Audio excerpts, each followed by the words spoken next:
Olá, sejam todos bem-vindos a mais um programa do Business Connection by Ibrei.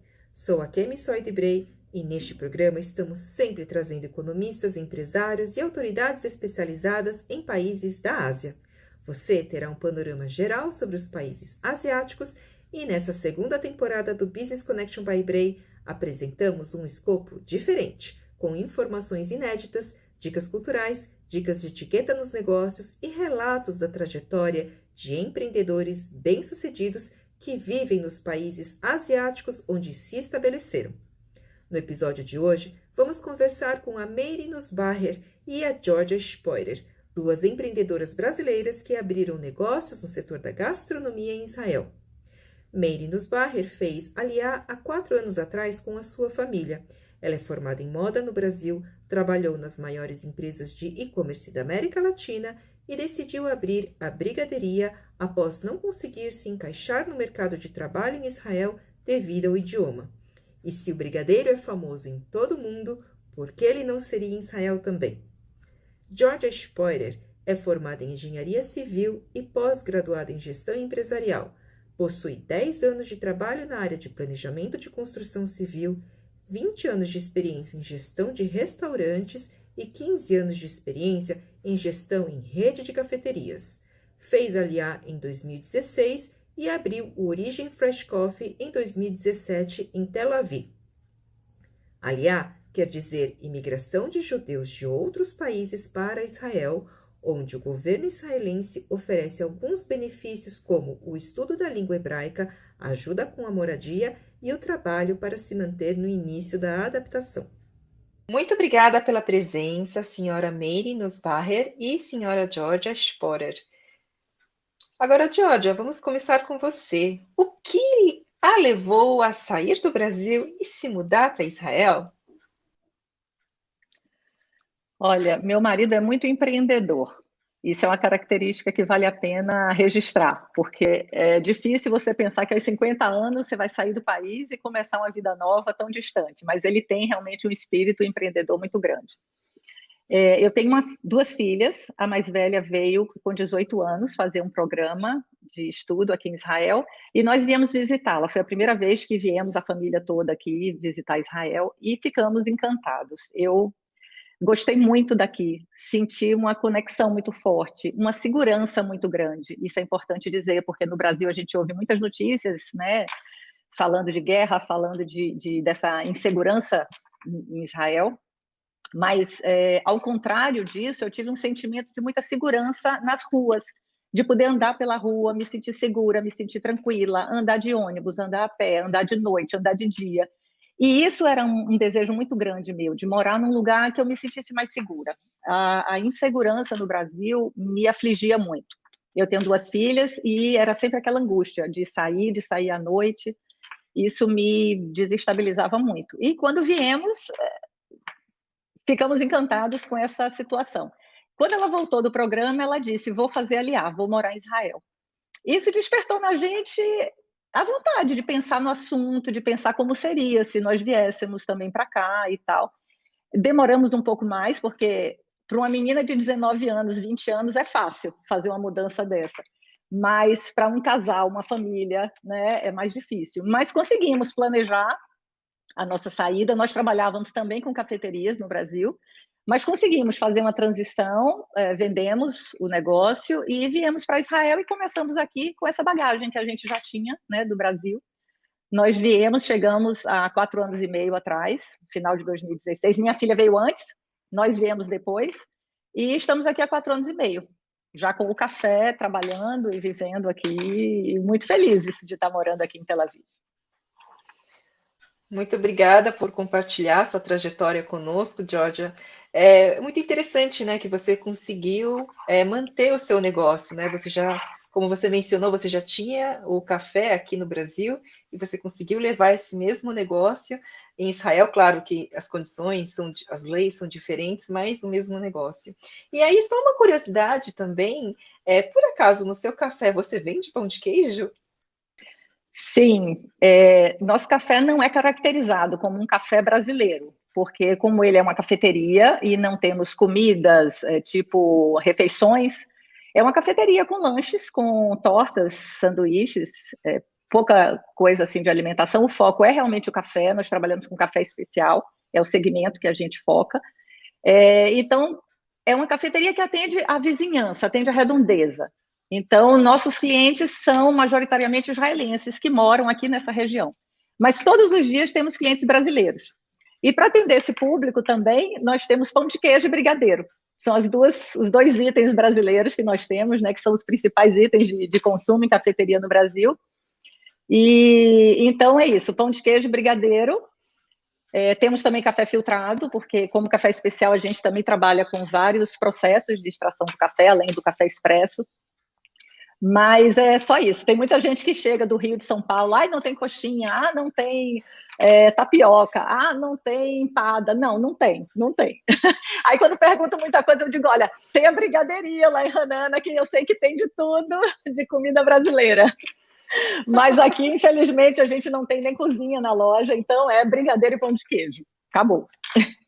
Ai, que delícia! Realmente, esses dois são itens assim que é estampa do Brasil, né? Muito, muito, muito bom. Agora, Meire, a gente também vai conversar com você sobre os seus itens, mas antes, uma curiosidade mais sobre a língua, né? A gente sabe que existe, né, o hebraico da Bíblia e a língua hebraica, que são distintos.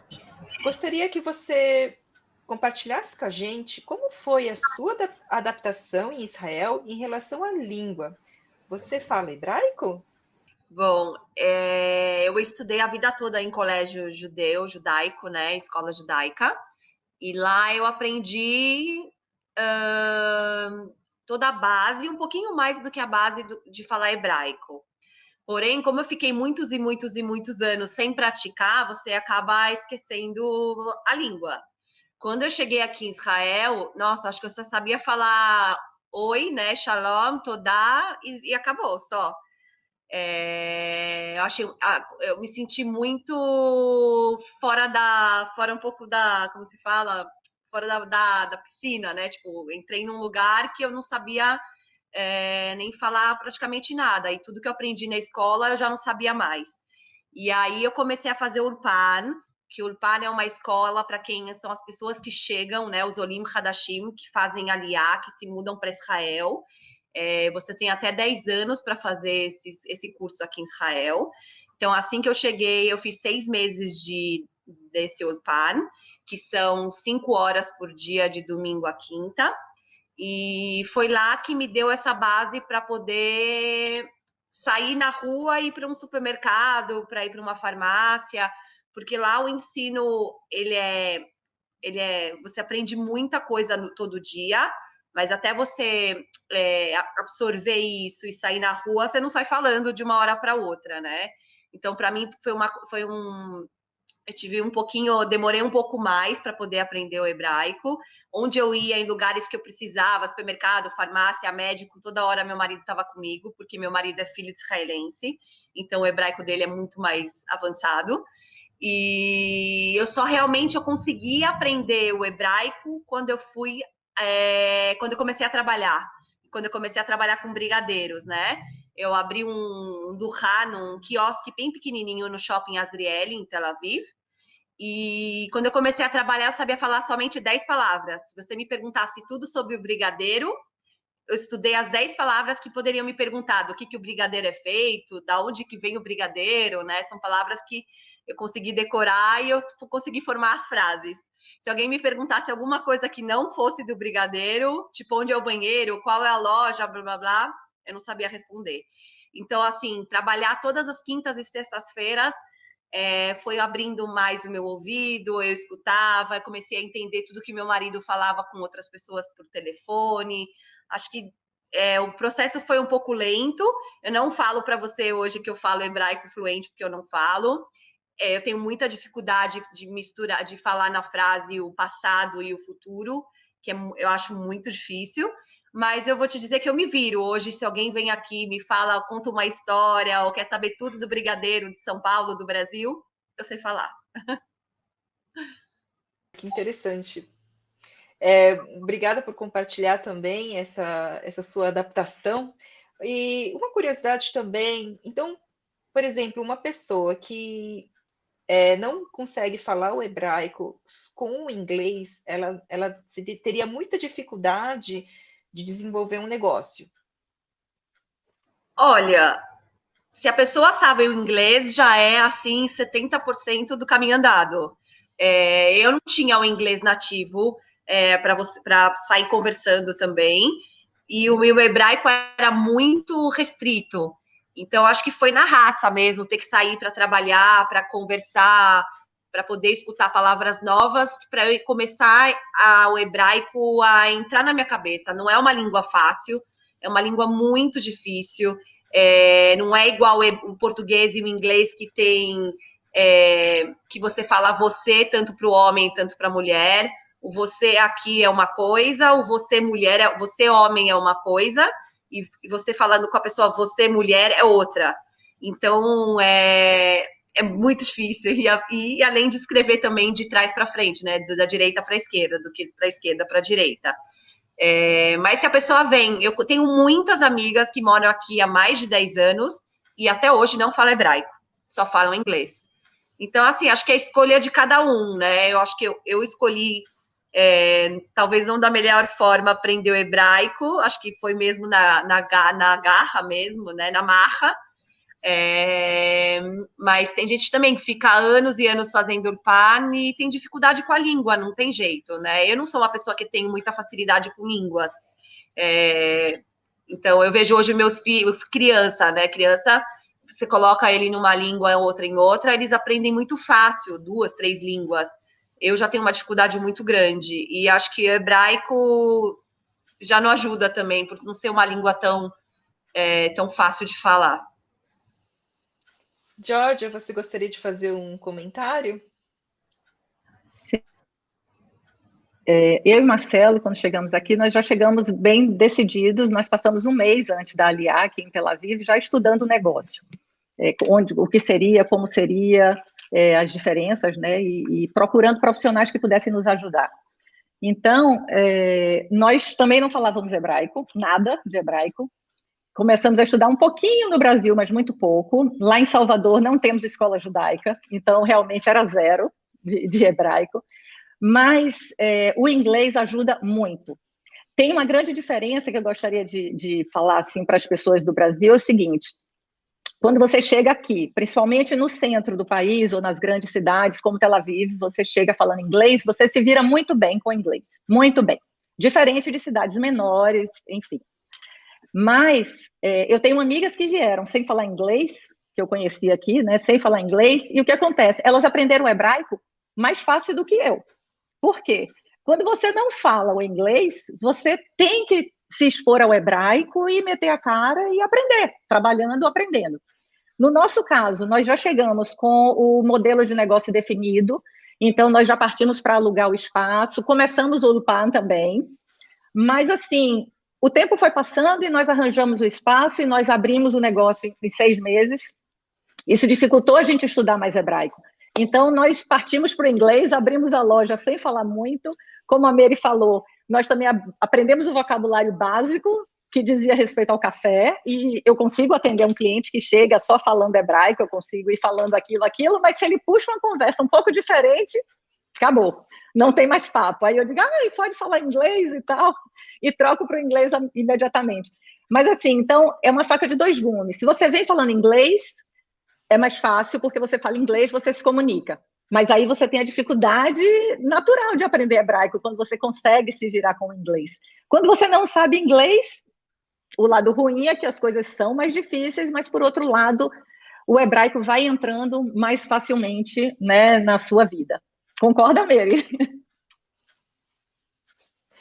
Nossa, eu achei muito curioso o que você comentou agora sobre você ter aberto o negócio em 6 meses, né? Assim, se a gente comparar com você imigrar para um país, você se estabelecer e até você abrir um negócio, 6 meses é um período bastante curto.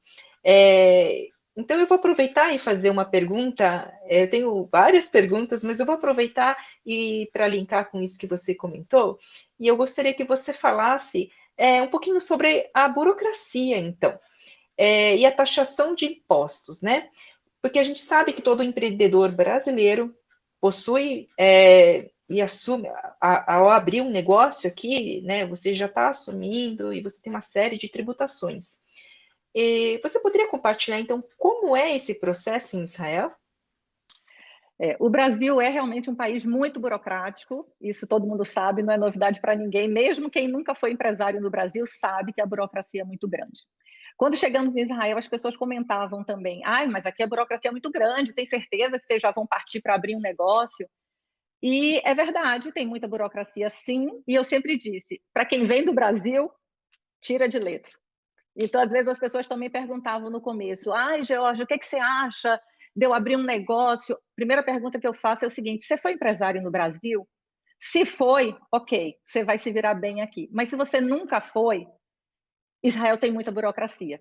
Então, é aquela coisa da sua experiência, né? A experiência que você traz. Se você no Brasil tinha uma boa colocação numa empresa, você era um executivo e tal, você nunca foi empresário, lógico que você vai ter mais dificuldades aqui. Não é um país com uma facilidade, como a gente ouve dizer que tem países outros, que você abre uma empresa em um dia, você com 5 dias está funcionando. Não, não é assim, tem muita burocracia, tem muitos registros, muita coisa. Mas nada comparado com o que a gente tem no Brasil. Eu acho que o Brasil ainda consegue ser pior. A questão dos impostos aqui eu acho facilitada, porque no nosso ramo, pelo menos, a gente trabalha com produto e serviço, né? Basicamente produto. Para esse caso, a gente tem um imposto de 17%, que é um imposto alto, mas é um imposto para todos os produtos que a gente compra, que a gente vende. Então, esse cálculo, sabe? Essa transferência, tudo isso é muito mais fácil da gente calcular e da gente realizar. Mas, lógico que existem outros impostos, né? Diferentes coisas, a gente tem imposto da prefeitura, a gente tem imposto sobre lucro, a gente tem os encargos sociais, né, que é o Bitur Leumi, que é como se fosse a Previdência Social.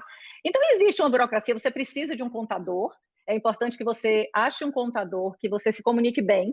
Então, nós trabalhamos com uma contadora que ela fala inglês e ela é de origem argentina, então ela fala espanhol. Então, a gente consegue uma boa comunicação com ela para esclarecer todas as dúvidas, enfim. Então, é muito importante ter um contador que seja daqui, que conheça, né, toda a legislação e que, se você se comunique bem com ele, você consiga interagir bem para entender, porque tem burocracia, sim.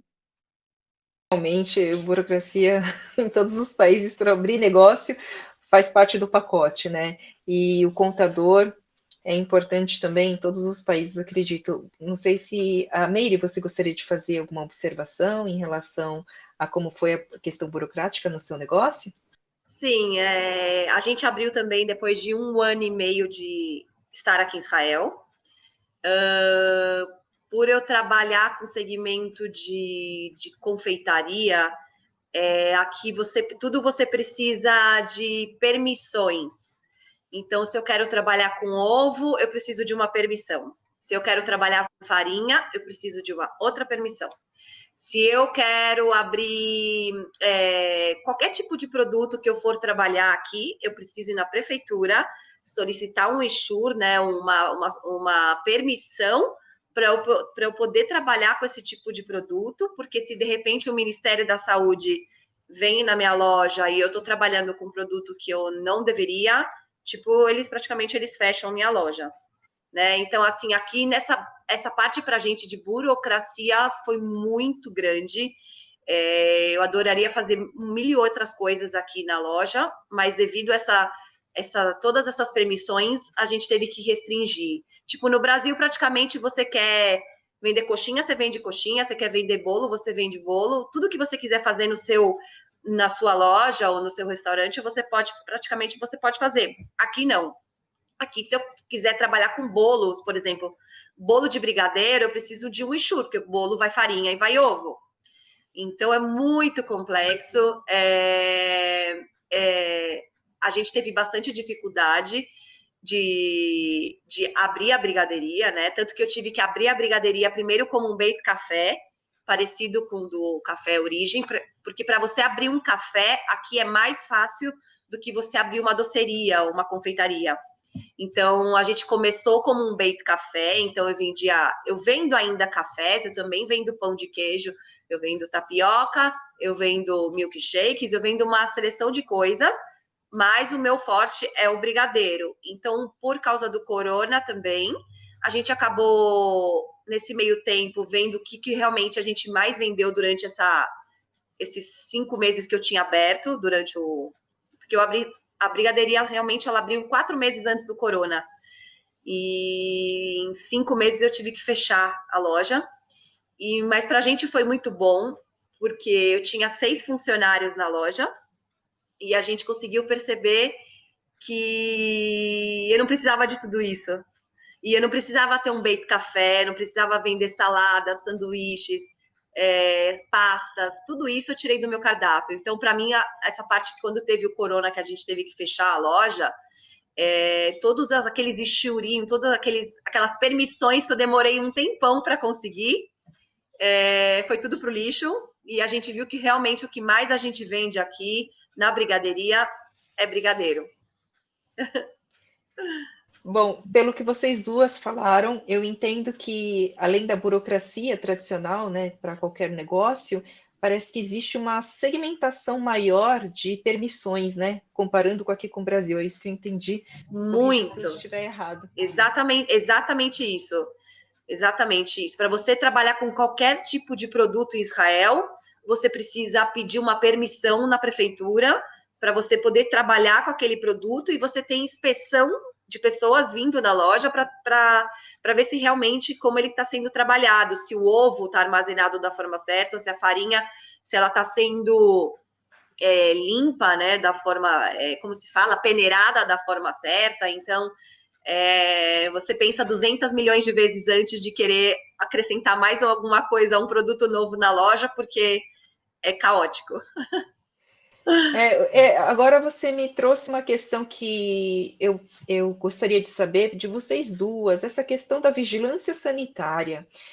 Nós sabemos, né, que aqui, para os empreendedores que trabalham no setor da gastronomia, é bastante rígida aqui no Brasil, mas, assim, pelo que você trouxe para a gente, acredito que aí a questão sanitária vai além pelas questões religiosas, né? Você poderia comentar um pouquinho sobre isso? Então, a vigilância sanitária, acho que até a Georgia pode falar, acho que praticamente ela nem aparece na loja, nem tem muito vigilância sanitária na loja, tipo de fazer inspeções. O que eu tenho mais na loja, por eu ser uma loja que eu tenho Ashgahá, que Ashgahá eu tenho ela, como se fala, um selo de Teudat Kashrut. O que é Teudat Kashrut?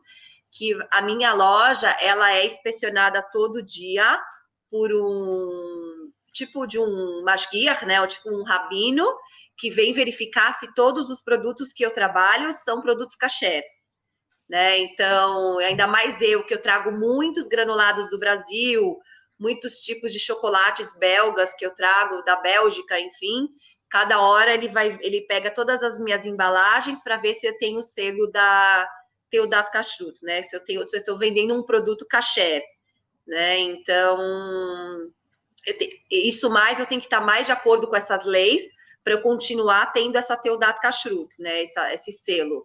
Se eu, por exemplo, resolvi abrir no sábado, eu perco esse selo, porque no judaísmo você não pode, precisa guardar o sábado, né? Não pode trabalhar. Então, a gente trabalha de domingo a sextas e de sábado a gente descansa. Mas a vigilância sanitária a partir do momento que você vai na prefeitura e você recebe um certificado da vigilância sanitária se comprometendo que você só vai trabalhar com aqueles produtos que você falou, você recebe um certificado que ele tem que ficar aqui na loja, e eles, por enquanto, aqui na minha loja, eles nunca apareceram. Então, eu não sei, eu estou pouco tempo aqui, há 1 ano e meio, eu não sei a Georgia se lá em Tel Aviv como que funciona. Aqui em Ramallah, pelo menos, não. Eu já recebi, sim, a visita da Vigilância Sanitária da Prefeitura, ou do Ministério, não sei nem bem como é essa divisão, mas já recebemos. Quando estávamos procurando ainda o local para colocar a loja, o foco sempre foi o café. sem dúvida nenhuma. Mas tínhamos dúvidas se colocaríamos uma pequena cozinha para produção, porque no Brasil nós fazíamos a produção de tudo que a gente usava na cafeteria. Mas aqui começaram com as restrições com relação ao espaço, o tamanho da cozinha, o tamanho do estoque, o tamanho das coisas, já existia uma determinação. Então, dentro disso, a gente foi procurando a loja e chegamos à localização de uma loja que não cabia uma cozinha. Nós estudamos o projeto, não deu. Hoje eu acho que foi uma grande sorte eu não poder colocar essa cozinha, porque enfrentaria outro tanto de problemas.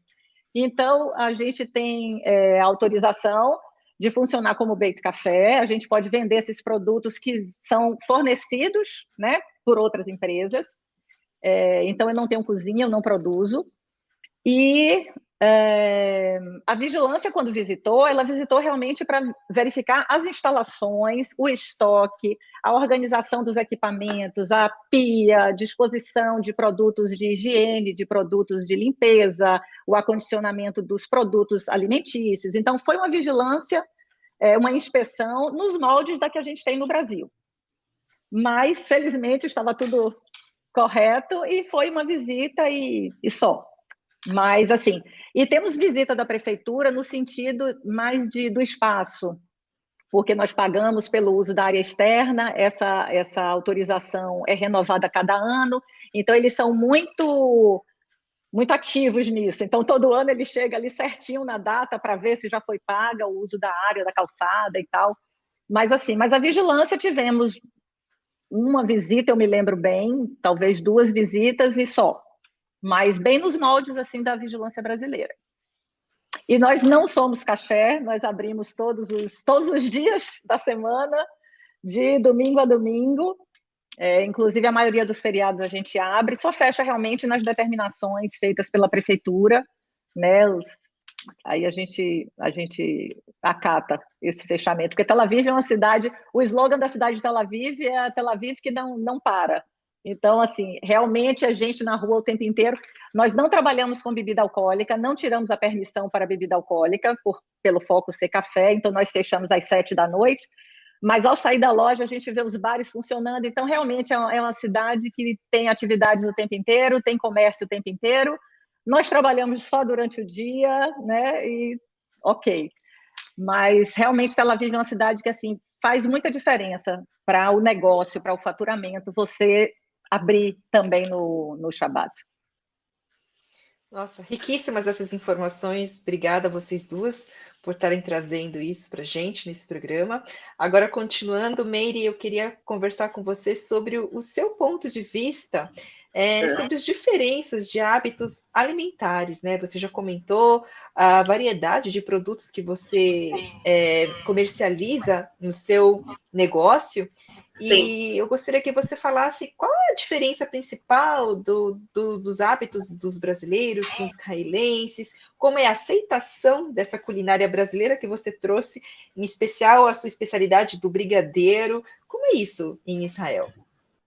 Olha, aqui o hábito a comida israelense se resume praticamente em hummus e pimenta, né? Assim, acho que essa é a melhor definição para mim. Aqui eles comem, por exemplo, hummus com tudo, todo tipo de comida que você vai comer, carne, é frango, arroz, é sopa, é verdura, feijão, tudo tem pimenta. Então, acho que a melhor definição da comida típica israelense é hummus com pimenta. É óbvio que aqui eles comem muita fruta, muita verdura, muitos tipos de queijo. Por exemplo, você vai numa festa de aniversário aqui em Israel, de israelense, você acha que tem bolo e brigadeiro? Não tem. Eles servem pimentão, cenoura, tomate, pepino. Óbvio que os salgadinhos daqui, né, aqueles de pasta de amendoim, mas o que mais chama atenção, e frutas, e o que mais chama atenção nas festas todas as verduras e frutas tudo cortadinho para as crianças. Então, assim, a entrada da brigadeiria aqui em Israel, quando a gente começou no Azrieli, em Tel Aviv, a gente ofereceu 3 meses de degustação para os israelenses saberem o que é brigadeiro. Para eles, a textura do brigadeiro, as cores do brigadeiro, tudo é estranho para eles. Então, nesses 3 primeiros meses que a gente começou, a gente fazia potes, né, baldes de brigadeiros de colher e dava para as pessoas experimentarem. Era assim, 99,9% dos israelenses colocava a primeira coisa, cheirava o brigadeiro, né? Eles têm uma mania muito forte com cheiros e toques de tatos, né? De coisas novas. Eles não, acho que não são muito adeptos a coisas novas. Então, a primeira reação era cheirar o brigadeiro. Uns já cheiravam, jogavam, davam para minha colher para eu jogar no lixo. Os que experimentavam, metade gostava e metade achavam nojento. Tipo, a textura, né, mole do brigadeiro. Então, assim, eu não tive uma perspectiva muito boa no começo. Mas a gente estava lá, firme e forte, né? Eu falava para o meu marido, a mesma coisa que você come sushi pela primeira vez. Você come o peixe cru, a textura, é estranho, né? Tudo muito. Mas você vai acostumando a comer e vai se adaptando. E acho que com brigadeiro foi praticamente igual. Hoje eu te falo assim, que 97, 99% do meu público é israelense. Meu público era 100% brasileiro, foi um pouquinho mais difícil conquistar o público israelense. E depois de 1 ano e meio, eu te falo, a gente abriu o nosso site, né? A gente tem um e-commerce no Corona, porque devido à situação, as pessoas não poderem sair das suas casas, a gente acabou abrindo um e-commerce, um site, onde a gente entrega para 50%, metade de Israel, que Israel, aqui a taxa de entrega é muito cara, então, às vezes, a taxa de entrega é mais cara que minha caixa de brigadeiro. Então, a gente conseguiu selecionar algumas cidades onde o meu público é maior, né? Onde eu tenho uma aceitação maior, como Tel Aviv, outras cidades grandes como Natânia, Petah Tikva, outras cidades grandes. Mas eu te digo hoje, depois de um ano e meio, hoje o meu público praticamente é quase 100% israelense. Os israelenses, os que gostaram, eles são muito fiéis, compram toda semana, a gente tem entregas toda semana para as mesmas residências, né? E o mais bacana, o que a gente conseguiu mudar aqui um pouco esse mindset de toda festa de criança aqui em Israel, você comer tomate, pepino e cenoura, a gente está conseguindo adaptar brigadeiro nas festas israelenses também. Então, hoje também o nosso índice de compra no site da brigadeiria, ele é quase 100% de pessoas que compram para presentear uma pessoa que está fazendo aniversário. Então, isso é muito bacana. A gente está conseguindo fazer essa mudança assim devagar aqui em Israel, mas da pessoa pensar que um amigo, ou marido, ou filho, ou a vizinha, a melhor amiga faz aniversário, manda uma caixa de brigadeiro para presentear. Então, isso é muito, muito bacana. Depois de um tempo, você vê que a gente está conseguindo fazer com que, não igual no Brasil ainda, mas a gente está no caminho. Ou seja, isso significa sucesso total, né? A gente É um está. sucesso. Exato. É que assim, quando você vai num aniversário no Brasil, é normal você ver brigadeiro, bolo de brigadeiro, colher, cupcake. Aqui em Israel, as festas se baseiam mais em, como eu falei, em saladas, verduras e um pouquinho de salgadinhos diferenciados. Então, agora começar a introduzir o brigadeiro, as pessoas verem que brigadeiro e festa, né, não existe festa sem brigadeiro. Então, a gente está conseguindo fazer com que o público israelense seja adepto também a essa cultura brasileira. E as pessoas no site, a gente começou a fazer análises no site da brigadeiria, que as pessoas, óbvio, compram para si mesma, né? Compra porque está com vontade de comer o brigadeiro, mas o índice maior é de presente, né? Então eu vejo, eu que escrevo cada cartãozinho que as pessoas desejam para as outras, então a maioria é feliz aniversário, Mazal Tov, parabéns que nasceu seu filho, que você tem uma ótima recuperação, que saiu do hospital, então a gente está conseguindo criar um pouco desse conceito. Parabéns, parabéns porque vocês estão conseguindo mesclar, fazer essa introdução de um pouquinho da cultura Da brasileira em cultura. Israel.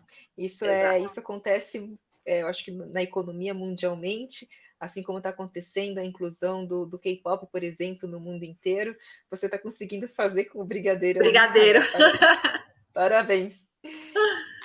Eu, Georgia, eu queria você... acrescentar, eu queria Sim. acrescentar só um detalhe que é bem assim, como a Mary falou, essa coisa dos legumes e verduras e tal, é muito forte desde crianças, bebês. Eu tive a oportunidade de trabalhar um pouco em tipo creche, e as crianças, a partir de um ano, de meses, já começam o café da manhã a comer verduras e tal, e não são muito expostas a tanto doce assim tão cedo.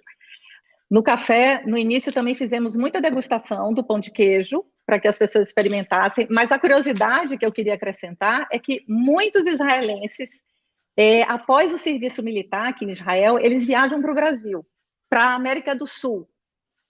É uma viagem comum, eles viajarem para a América do Sul, viajarem lá Argentina, Uruguai, Brasil, enfim. E lá eles conhecem o pão de queijo. Então, muitas vezes, o israelense jovem que fez tsavá, que viajou, fez o exército, viajou para o Brasil, e lá conheceu o pão de queijo, quando ele ouve o português, ele pergunta, que língua está falando?